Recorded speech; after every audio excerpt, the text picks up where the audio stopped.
Hello छात्र, मैं doctor Vinod Kumar Mishra, विभागाध्यक्ष वाणिज्य विभाग एमएलएसएम कॉलेज दरभंगा।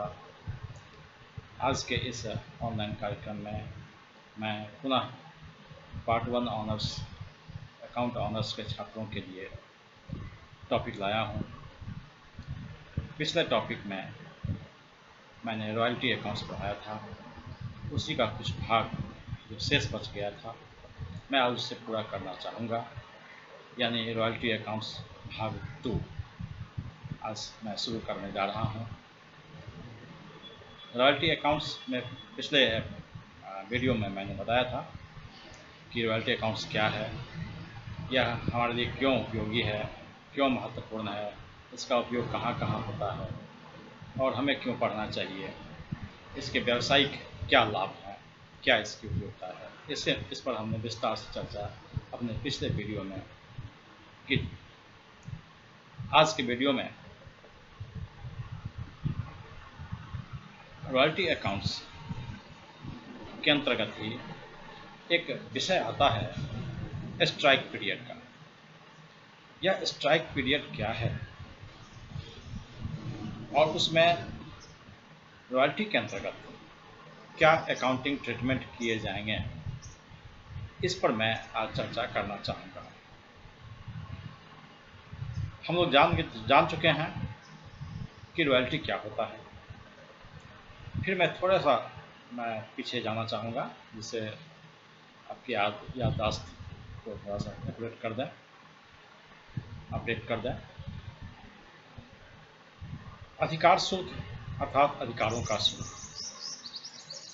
जब हम किसी व्यक्ति को अधिकार देते हैं अपनी संपत्ति पर, उसके प्रयोग करने का अधिकार देते हैं, तो उसके बदले में जिस राशि को प्राप्त करते हैं उसे ही अधिकार सूत्र कहते हैं।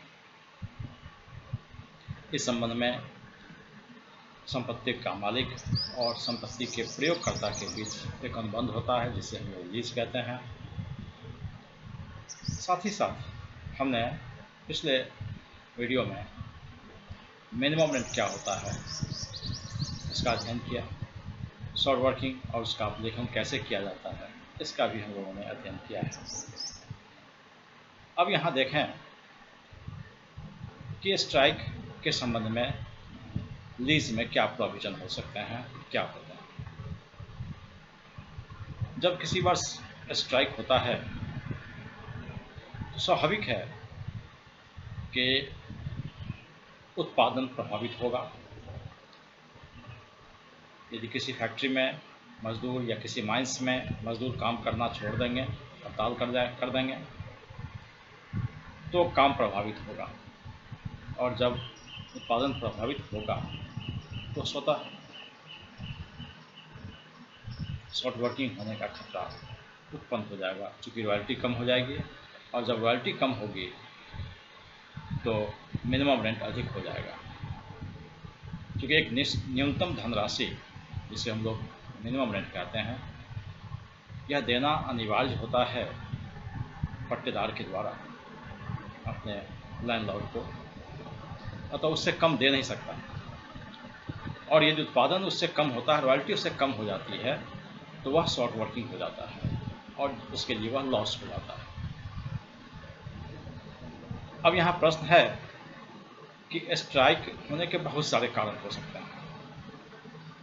स्ट्राइक राजनीतिक कारणों से भी होता है, स्ट्राइक देश की परिस्थितियों के अनुसार भी होता है, समय काल के अनुसार भी होता है, जिसमें उस लैंडलॉर्ड का कोई दोष नहीं होता, उस लेसी का कोई दोष नहीं होता। ऐसी परिस्थिति में लेसी को, पट्टेदार को शॉर्ट वर्किंग से होने वाली हानि को बचाने के लिए कुछ प्रावधान किए जाते हैं। लीज में यह व्यवस्था कर दी जाती है कि यदि किसी वर्ष स्ट्राइक हो जाता है तो उस वर्ष शॉर्ट वर्किंग कम हो जाए, ना हो, लॉस ना हो, इसके लिए क्या होने चाहिए। और हम लोग देखते हैं कि हड़ताल वाले वर्षों में लैंडलॉर्ड के द्वारा 3 प्रावधान दिए जाते हैं, जिसके अंतर्गत शॉर्ट वर्किंग नहीं होने का खतरा होता है रॉयल्टी कम होने के बाद भी। पहला उपाय होता है कि हड़ताल वाले वर्ष में जो ही रॉयल्टी होती है, उत्पादन कम होने के कारण जो भी रॉयल्टी होती है, जितना ही रॉयल्टी होती है, उसी को मिनिमम रेंट मान लिया जाए। और ऐसा होने पर मिनिमम रेंट और रॉयल्टी समान हो जाता है और फलतः लेसी को लॉस नहीं होता और वह उस रॉयल्टी का भुगतान करता है। दूसरा उपाय होता है हड़ताल वाले वर्ष में हड़ताल होने के अवधि के अनुपात में मिनिमम रेंट को कम कर दिया जाए। अर्थात यदि 3 महीने हड़ताल होती है तो मिनिमम रेंट को 3 महीने के अनुपात में कम कर दिया जाता है। उदाहरण के लिए, यदि पूरे साल का मिनिमम रेंट 10,000 है और 3 महीने हड़ताल हो जाए तो हड़ताल वाले वर्ष में मिनिमम रेंट, वार्षिक मिनिमम रेंट 2,500 रुपया कम हो जाएगा, यानी 7,500 रुपया हो जाएगा। उसके बाद फिर देखेंगे कि शॉर्ट वर्किंग हुआ या सरप्लस हुआ। 2,500 तो कम हो गया या शॉर्ट वर्किंग तो कम हुआ। तीसरा उपाय होता है रिलीफ देने का लेसी को कि हड़ताल वाले वर्ष में मिनिमम रेंट को एक निश्चित प्रतिशत से कम कर दिया जाता है।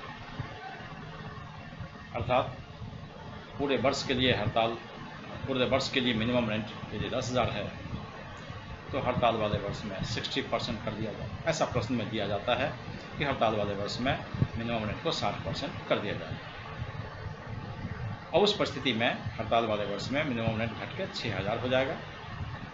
स्वाभाविक है, मिनिमम रेंट घटेगा तो शॉर्ट वर्किंग होने का खतरा कम हो जाएगा, रॉयल्टी कम होने के बावजूद भी। और इस तरीके से हम लोग देखते हैं कि हड़ताल वाले वर्ष में स्ट्राइक होने पर मिनिमम रेंट को घटाकर पट्टेदार को राहत दी जाती है। जर्नल के लेखे इत्यादि सब पूर्व की तरह ही होंगे, जैसे हम लोग करते आए हैं दोनों पक्षों में वैसे किए जाएंगे और इस तरीके से हड़ताल अवधि का निपटारा किया जाएगा। इसी के अंतर्गत दूसरा एक टॉपिक आता है, कभी कभार आता है, ऐसा देखा गया है रॉयल्टी के अंतर्गत ही, सब लीज का। एक तो हमने देखा कि लीज के अंतर्गत लैंडलॉर्ड और लेसी के बीच अनुबंध होते हैं जिसे लीज कहते हैं। सब लीज का मतलब हुआ लीज पर ली गई संपत्ति को पट्टेदार द्वारा पुनः किसी तीसरे व्यक्ति को पट्टे पर दे दिया जाता है, उप पट्टे पर दे दिया जाता है, प्रयोग करने के लिए दे दिया जाता है, तो उसको हम लोग सब लीज कहेंगे। यानी पट्टेदार और उप पट्टेदार के बीच संपत्ति के संबंध में, संपत्ति के प्रयोग के संबंध में जो अनुबंध होंगे, उस अनुबंध को ही हम लोग सब लीज कहेंगे। यहाँ मान लिया कि मिस्टर ए लैंडलॉर्ड हैं और मिस्टर बी लेसी हैं और मिस्टर बी ने, लेसी ने एक सी को नियुक्त कर लिया और उसने अपने हिस्से का कुछ भाग प्रयोग करने के लिए सी को दे दिया। और इस तरीके से लेसी और सबलेसी के बीच जो अनुबंध होता है उसे ही हम लोग सबलीज कहते हैं। यहाँ लेसी दोनों स्थिति में होता है। पूरे माइंस के लिए मिस्टर ए के लिए वह लेसी है, जबकि मिस्टर सी के लिए, सब लेसी के लिए वह लैंडलॉर्ड हो जाता है।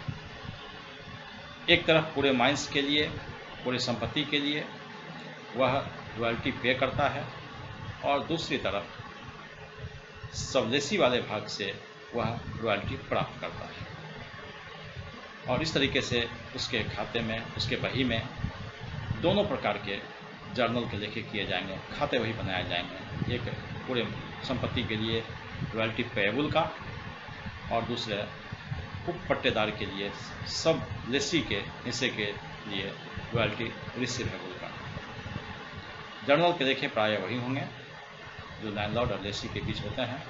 यहाँ सब लेसी रॉयल्टी पेएबल का एंट्री करेगा, लेखा करेगा, जबकि लेसी दोनों का लेखा करेगा, लेसी एज ए लैंडलॉर्ड और लेसी एज ए